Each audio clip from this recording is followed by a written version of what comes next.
નમસ્કાર દર્શક મિત્રો, દૂરદર્શન સમાચારમાં આપનું સ્વાગત છે। સૌપ્રથમ જોઈએ આજના મુખ્ય સમાચાર। જમીન સંપાદન સુધારા વિધેયકના વિરોધ માટે ભારતીય કિસાન સંઘ દ્વારા દિલ્હીમાં ધરણા શરૂ। કમોસમી વરસાદ બદલ ખેડૂતોને નુકસાન વળતર ચૂકવવાની પણ કરી માંગણી। વિદેશમાં કાળું નાણું છુપી રીતે રાખવા બદલ 300% દંડ અને 10 વર્ષની કેદ થાય તેવો કાયદો લાવશે મોદી સરકાર। સંસદ સમક્ષ બજેટ સત્રમાં રજૂ થનાર ખરડાને મંજૂરી પ્રદાન કરતી કેબિનેટ। સોલાર ઇમ્પલ્સ 2 વિમાન અમદાવાદથી વારાણસી જવા થયું રવાના। દુનિયાના પહેલા સૌર ઉર્જા સંચાલિત વિમાને ગુજરાતથી લીધી ભાવભીની વિદાય। બિહાર, ઉત્તર પ્રદેશ તથા પશ્ચિમ બંગાળની વિધાનસભા ચૂંટણીમાં માતબર સફળતાનો દાવો કરતા ભાજપ પ્રમુખ અમિત શાહ। પોતાના મત વિસ્તારના કાર્યકરો સાથે અમિતભાઈએ કરી સ્નેહસભર ગોષ્ઠી।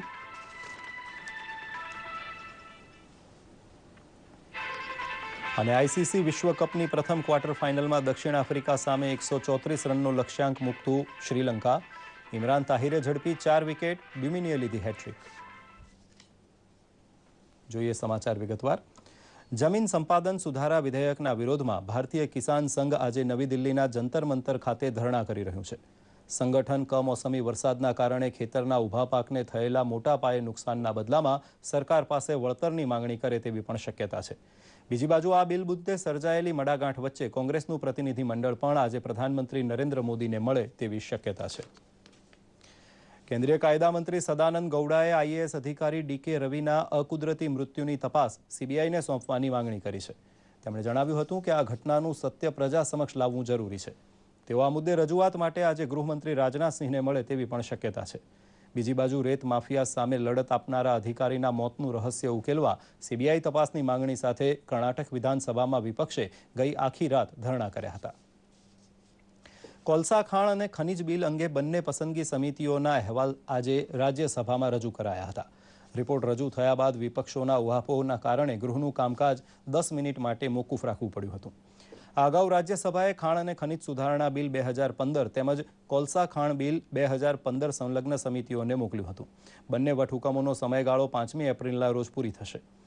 એપ્રિલ પહેલા નવા બિલ આ વટહુકમની જગ્યાએ રજૂ થાય તે જરૂરી છે।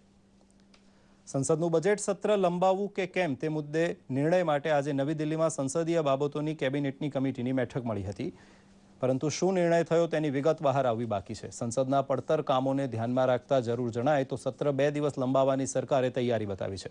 સંસદનું વર્તમાન સત્ર 20મી માર્ચે પૂરું થઈ રહ્યું છે અને જરૂર પડશે તો તેને મંગળવાર સુધી લંબાવાય તેવી શક્યતા છે। વિદેશી બેંકોમાં સંતાડેલું કાળું નાણું દેશ ભેગું કરવા માટે મોદી સરકાર જે કડક કાયદો ઘડવા માંગે છે તેનો ખરડો ગઈ રાત્રે કેબિનેટમાં મંજૂર થયો હતો। પ્રસ્તુત છે વિધેયક વિશે ટૂંકી વાત। કાળા નાણાં અંગેના ખરડામાં વિદેશમાં સંપત્તિ ઊભી કરનારા પર 300% સુધીનો દંડ અને 10 વર્ષ સુધીની જેલનો સમાવેશ થાય છે। આવા કેસોમાં સમાધાનને કોઈ અવકાશ નહીં હોય અને આરોપી સેટલમેન્ટ કમિશનમાં પણ જઈ શકશે નહીં। વિદેશી સંપત્તિ અંગે રિટર્ન દાખલ ન કરનારા અથવા અધૂરું રિટર્ન ભરનારાઓને 7 વર્ષની જેલ થઈ શકે છે। વિદેશી સંપત્તિમાંથી લાભ મેળવનારી વ્યક્તિએ આવક ન હોવા છતાં રિટર્ન ભરવું જ પડશે અને વિદેશી બેંકમાં ખાતું ક્યારે ખુલ્યું તેની વિગતો પણ રિટર્નમાં દર્શાવવી પડશે। हम नया कानून ला रहे हैं, इसी सत्र में लाएंगे। कड़ी सजा होगी जो विदेशों में पैसा रखेगा।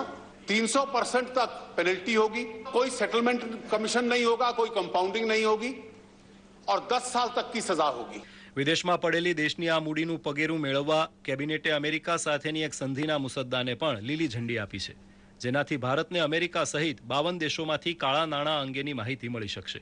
આ ઉપરાંત ઘર આંગણે કાળા નાણાં તેમજ બેનામી વ્યવહારોને અટકાવવા નવો કાયદો પણ વર્તમાન સંસદ સત્રમાં જ રજૂ કરાશે, જેમાં રૂપિયા 1 લાખથી વધુના વ્યવહારો પર પાન લખવો જરૂરી હશે। દૂરદર્શન સમાચાર, અમદાવાદ। સૌર ઉર્જાથી ઉડતું વિમાન સોલાર ઇમ્પલ્સ 2 અમદાવાદની સરભરા માણીને આજે સવારે વારાણસી જવા રવાના થઈ ગયું છે। પ્રસ્તુત છે એક અહેવાલ। અમદાવાદનું મહેમાન બનીને ગુજરાતભરમાં આકર્ષણનું કેન્દ્ર બનેલું સોલાર ઇમ્પલ્સ 2 વિમાન આજે સવારે નિર્ધારિત સમય કરતાં થોડા વિલંબ સાથે વારાણસી માટે રવાના થયું હતું। અંદાજે 10 થી 11 કલાકના ઉડ્ડયન બાદ મોડી રાત્રે તે વારાણસી પહોંચશે। આજે સવારે ટેકઓફ અગાઉ તેના કો પાયલટ બી પિકાર્ડે પત્રકારો સાથે ખાસ વાતચીત કરી હતી। તેમણે જણાવ્યું હતું કે આ સોલાર ટેકનોલોજીનો ઉપયોગ કમર્શિયલ ફ્લાઇટમાં કરવાનો તેમનો હેતુ નથી. તે આ મિશન દ્વારા આખી દુનિયામાં ગ્રીન એનર્જીને પ્રોત્સાહન મળી રહે તેવું સાનુકૂળ વાતાવરણ ઊભું કરવા માંગે છે.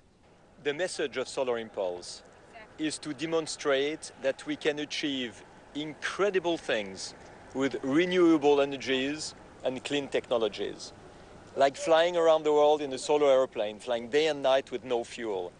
And our message is that people on the ground can also use clean technologies to be more energy efficient, to reduce CO2 emissions, to save the natural resources of our planet. Solar Impulse 2ને નિહાળવા માટે વારાણસીના લોકો પણ આતુર છે. વિમાન વારાણસીમાં ટૂંકા રોકાણ બાદ મ્યાનમાર માટે રવાના થશે. દૂરદર્શન સમાચાર, અમદાવાદ. અમદાવાદની નારણપુરા વિધાનસભા બેઠકના ધારાસભ્ય અને ભાજપાના રાષ્ટ્રીય પ્રમુખ અમિત શાહની હાજરીમાં ભાજપ કાર્યકર્તા સંમેલન યોજાઈ ગયું, જેમાં શ્રી શાહે પક્ષનો વિજય રથ બિહાર, ઉત્તર પ્રદેશ અને પશ્ચિમ બંગાળમાં પણ આગેકૂચ કરશે તેવો વિશ્વાસ વ્યક્ત કર્યો હતો. ભાજપના પ્રમુખ બન્યા બાદ પોતાના મતવિસ્તારની પહેલીવાર મુલાકાતે આવેલા અમિત શાહે લોકસભા ચૂંટણીમાં પક્ષને પૂર્ણ બહુમતી અપાવવા બદલ કાર્યકર શક્તિને બિરદાવી હતી. આઈ.કે. જાડેજા, નરહરી અમીન, પ્રદીપસિંહ જાડેજા, શંકર ચૌધરી અને રાકેશ શાહ સહિતના પક્ષના અગ્રણીઓ અને કાર્યકરો સંમેલનમાં હાજર હતા.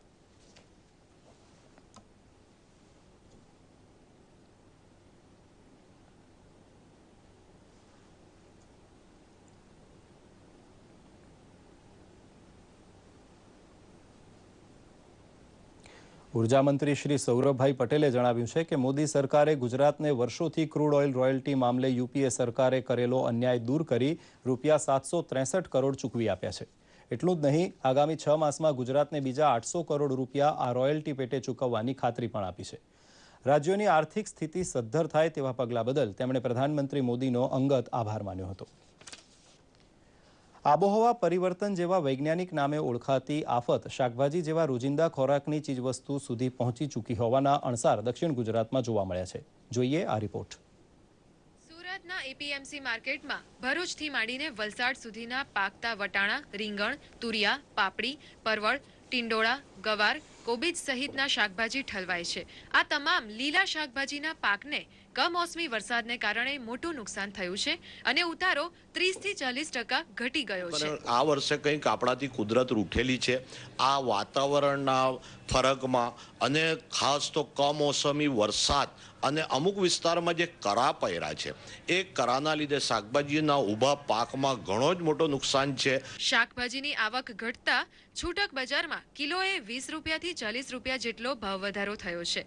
વટાણા, ચોળી, રીંગણ, પાપડી, ભીંડા, ગિલોડા, આદુ, કોથમીર અને મરચાના ભાવ આસમાને છે. ગૃહિણીઓની આંખમાં પાણી લાવી દે તેવા શાકભાજીના ભાવ હજુ 15 દિવસ પહેલા ઘટે તેમ નથી. કુદરત અમારાથી આવી જ રીતના રૂઠેલી રહેશે.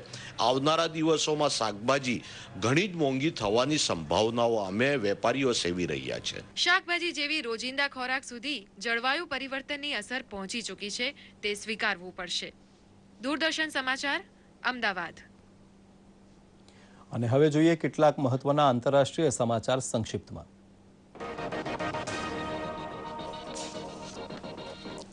ઇઝરાયેલમાં જોરશોરથી થયેલા ચૂંટણી પ્રચાર બાદ લોકોએ નવી સરકાર માટે કર્યું હતું મતદાન. ઇઝરાયેલની સંસદ માટે યોજાયેલી ચૂંટણીને વર્તમાન પ્રધાનમંત્રી બેન્જામિન નેતન્યાહુના 6 વર્ષના શાસન અંગેના જનમત સંગ્રહ તરીકે ગણવામાં આવે છે. અમેરિકાએ કહ્યું છે કે તેણે મુંબઈમાં 2008માં થયેલા ત્રાસવાદી હુમલામાં લશ્કરે તોયબાના કમાન્ડર ઝકીઉર રહેમાન લખવીની સંડોવણી હોવાના નક્કર પુરાવા પાકિસ્તાનને આપ્યા છે. અમેરિકાએ આ પુરાવા પાકિસ્તાની મૂળના અમેરિકી ત્રાસવાદી ડેવિડ હેડલીની પૂછપરછના આધારે તૈયાર કરેલા છે. દક્ષિણ સુદાનમાં સેના સાથેની અથડામણમાં 130 બળવાખોરો માર્યા ગયા હતા. જો કે આ કાર્યવાહીમાં સુદાનની સેનાના 14 જવાનો પણ મૃત્યુ પામ્યા હતા અને 17ને ગંભીર ઈજા થઈ હતી. પ્રિન્સ હેરી જૂન મહિનામાં બ્રિટિશ સેનાને કહી દેશે અલવિદા. તેમણે 10 વર્ષ સુધી બ્રિટનની સેનામાં સેવા આપી હતી અને અફઘાનિસ્તાનમાં યુદ્ધ દરમિયાન 2 વખત મોરચો પણ સંભાળ્યો હતો.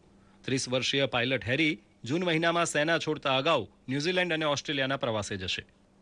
પાકિસ્તાનમાં નકલી પોલિયો નાબૂદી ઝુંબેશ મારફતે અલ કાયદાના વડા અને ખૂંખાર આતંકવાદી ઓસામા બિન લાદેનની ભાળ મેળવવામાં અમેરિકાની મદદ કરનારા ડોક્ટરના વકીલની હત્યા થઈ ગઈ છે.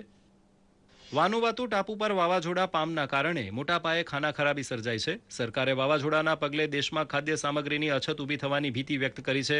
વાવાઝોડાના કારણે અત્યાર સુધીમાં 24 લોકો મૃત્યુ પામ્યા છે.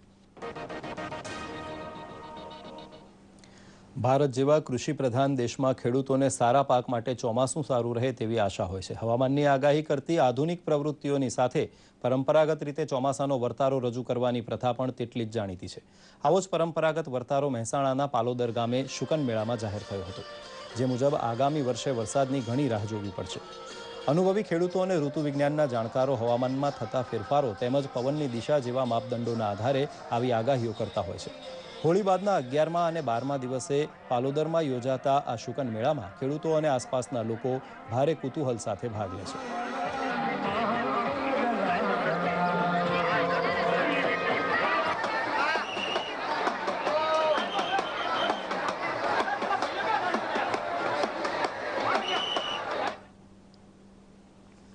નવી દિલ્હીમાં સોમવારથી શરૂ થયેલા 5મા રાષ્ટ્રીય કોમ્યુનિટી રેડિયો સંમેલનનો આજે છેલ્લો દિવસ છે. કોમ્યુનિટી રેડિયોને વિકાસના સંદેશવાહક બનવા માટે આપણે ત્યાં શું શું ખૂટે છે તેના વિશે રિપોર્ટ પ્રસ્તુત છે. કોમ્યુનિટી રેડિયો મારફતે વિકાસની યોજનાઓનો યોગ્ય રીતે પ્રચાર પ્રસાર કરીને લોકોને તેનાથી માહિતગાર કરી શકાય છે. આ હેતુ પાર પાડવા ગ્રામીણ વિસ્તારોમાં કોમ્યુનિટી રેડિયોની સંખ્યા વધારવામાં આવે અને તેના કાર્યક્રમોમાં મહિલાઓ તેમજ ગ્રામજનોની સહભાગિતા સુનિશ્ચિત થાય તે જરૂરી છે. जब आप उनको इन्वॉल्व करेंगे, आप उनको कहेंगे कि महिलाओं के लिए ये स्कीम है, आइए आप इस प्रोग्राम को कंडक्ट कीजिए. ગ્રામીણ રોજગારી ઊભી કરવામાં અને અન્ય આર્થિક પ્રવૃત્તિઓને વેગ આપવામાં કોમ્યુનિટી રેડિયોની ભૂમિકા અંગે તજજ્ઞોનું કહેવું છે કે રેડિયોની સંખ્યા ઓછી હોવાથી જરૂરી માહિતી લોકો સુધી સમયસર પહોંચતી નથી. लोगों के पास में सरकार के जो निर्णय होते हैं उनकी सूचनाएं पहुंचते वो सूचनाएं बदल जाती हैं. कम्युनिटी रेडियो उन लोगों तक जो अनरीच्ड हैं उन तक रीच करने की कोशिश कर रहा है और वो एक बेहतरीन सूचना का माध्यम है. समय पर सही सूचना सही आदमी तक पहुंचाने का माध्यम है. દેશમાં 2.5 લાખ જેટલી ગ્રામ પંચાયતો છે, જેમાં સામાન્ય માણસોની ભાગીદારી સુનિશ્ચિત કરવા માટે કોમ્યુનિટી રેડિયો વિકાસ દૂતની ભૂમિકા ભજવી શકે છે. દૂરદર્શન સમાચાર, અમદાવાદ. 2G અને 3G સ્પેક્ટ્રમની હરાજીના 12મા દિવસે 74 રાઉન્ડ બાદ બોલીનો આંકડો ₹1,07,000 કરોડે પહોંચ્યો હતો. 12મા દિવસે હરાજીના 7 રાઉન્ડ યોજાયા હતા અને બાકી રહેલા સ્પેક્ટ્રમની હરાજી આજે આગળ વધશે. ટેલિકોમ કંપનીઓને આસામ, દિલ્હી અને મહારાષ્ટ્ર સર્કલના સ્પેક્ટ્રમ ખરીદીમાં વધુ રસ જોવા મળ્યો હતો. જોકે 2100 મેગાહર્ટ્ઝ બેન્ડમાં બોલી બોલાઈ ન હતી, જ્યારે સૌથી વધુ રસાકસી 800 મેગાહર્ટ્ઝમાં જોવા મળી હતી. ક્રિકેટ વિશ્વકપમાં આજથી ક્વાર્ટર ફાઇનલ મુકાબલા શરૂ થયા છે, જેમાં પહેલી મેચ દક્ષિણ આફ્રિકા અને શ્રીલંકા વચ્ચે સિડનીમાં રમાઈ રહી છે. શ્રીલંકાએ જીતવા માટે આપેલા 134 રનના લક્ષ્યાંકનો પીછો કરવા ઉતરેલી દક્ષિણ આફ્રિકાની ટીમે છેલ્લા સમાચાર મુજબ 1 વિકેટે 40 રન કર્યા છે. આ અગાઉ ટોસ જીતીને શ્રીલંકાએ પહેલા બેટિંગનો નિર્ણય કર્યો હતો. જોકે તેની શરૂઆત સારી રહી નહોતી અને પરેરા માત્ર 3 રને જ્યારે દિલશાન ખાતું ખોલાવ્યા વગર જ પેવિલિયન ભેગા થઈ ગયા હતા. ત્યારબાદ સંગાકારાના 45 અને થેરીમાનેના 41 રનની મદદથી શ્રીલંકાની સ્થિતિ થોડી મજબૂત બની હતી. જોકે આ બંનેની મહેનત પણ કંઈ રંગ લાવી શકી નહોતી અને જોતજોતામાં આખી ટીમ માત્ર 133 રને ઓલ આઉટ થઈ ગઈ હતી. ક્વાર્ટર ફાઇનલમાં આવતીકાલે ભારત અને બાંગ્લાદેશ વચ્ચે મુકાબલો થશે. બુલેટિનના અંતમાં મુખ્ય સમાચાર પર ફરી એક નજર. જમીન સંપાદન સુધારા વિધેયકના વિરોધ માટે ભારતીય કિસાન સંઘ દ્વારા દિલ્હીમાં ધરણા શરૂ. કમોસમી વરસાદ બદલ ખેડૂતોને નુકસાન વળતર ચૂકવવાની પણ કરી માંગણી.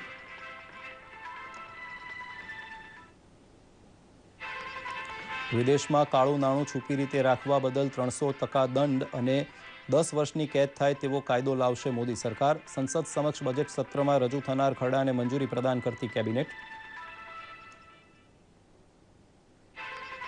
સોલાર ઇમ્પલ્સ 2 વિમાન અમદાવાદથી વારાણસી જવા થયું રવાના. દુનિયાના પહેલા સૌર ઉર્જા સંચાલિત વિમાને ગુજરાતથી લીધી ભાવભીની વિદાય. બિહાર, ઉત્તર પ્રદેશ તથા પશ્ચિમ બંગાળની વિધાનસભા ચૂંટણીમાં માતબર સફળતાનો દાવો કરતા ભાજપ પ્રમુખ અમિત શાહ. પોતાના મત વિસ્તારના કાર્યકરો સાથે અમિતભાઈએ કરી સ્નેહસભર ગોષ્ઠી.